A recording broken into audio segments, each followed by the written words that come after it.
Is Tennessee playing with house money when facing Alabama? Caleb, I'm going to keep my mouth shut and not say anything.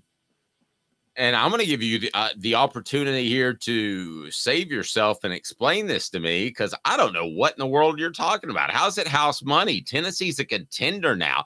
Tennessee's not a team under Butch Jones that hopes to go to Alabama and have things break their way. Tennessee's not a Terrence Cody block away and playing conservative football from beating Alabama back in 2009. This is a Tennessee team that is an elite running team, has an elite defensive front.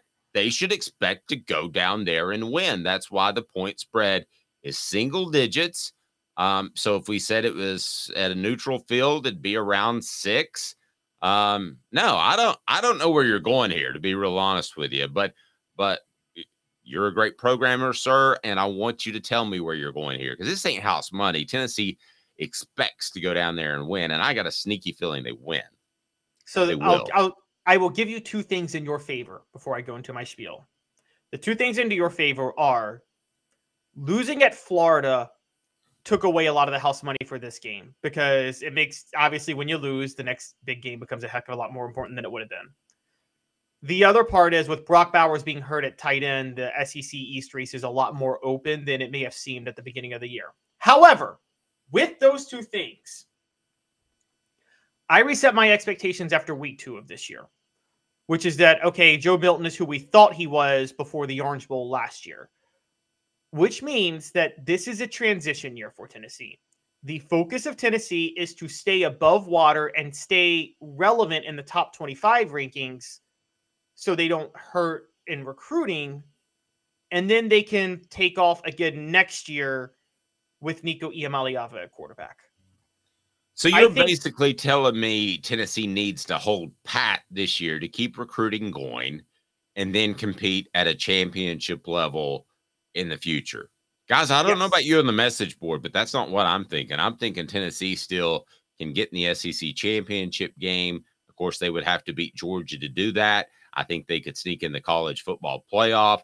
I still think all those goals are on the table. You and I have a slightly different mindset. I see where you're coming from, but you're in old school Tennessee land, Caleb.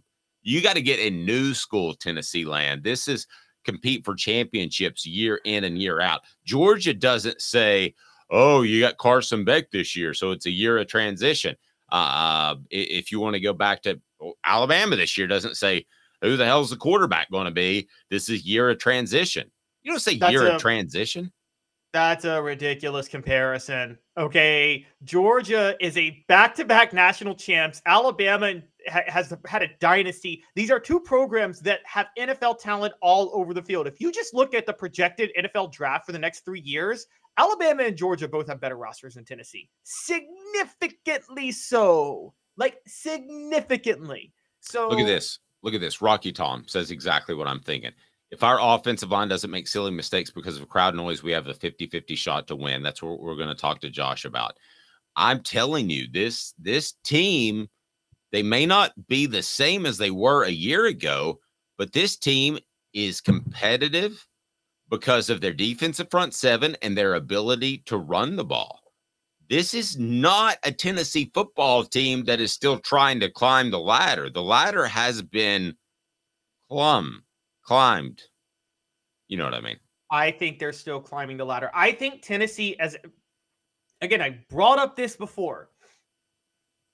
Tennessee as a program, as a roster, was where Clemson was when Dabo Swinney took over in 2008. Tennessee was a worse program than even Clemson at that time. Tennessee was a bad program in 2021.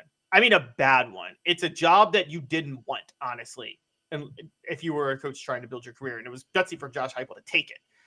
And when that happens, you can't just do a Kirby Smart and Nick Saban at Georgia and be like, oh, second year, you're competing for a national title. Tennessee still is not on that level from a roster perspective. Now, again, they're close. They're where Clemson was in 2014. Clemson was on that level in 2015. I've said from the start, Tennessee will be on the level from a roster perspective in 2024. They were not on the level of Alabama and Georgia from a roster perspective in 2022. They weren't. They just had a great coach and a great system that teams hadn't figured out, and the perfect quarterback to run it, and a heck of a receiver in Jalen Hyatt. They're not there yet. Now, there's a lot to say about Josh Heupel. I don't know if this defensive-oriented system that he's running is sustainable, and given what Josh Heupel does long-term. This is a this-year transition year. Stay above water. If Tennessee somehow sneaks into the SEC title game, which they might do, I'm not even knocking that out. But if they do, it's a testament to how bad the East is this year. But it's not. This defense, though, is not a stout defense that holds you to 17 points.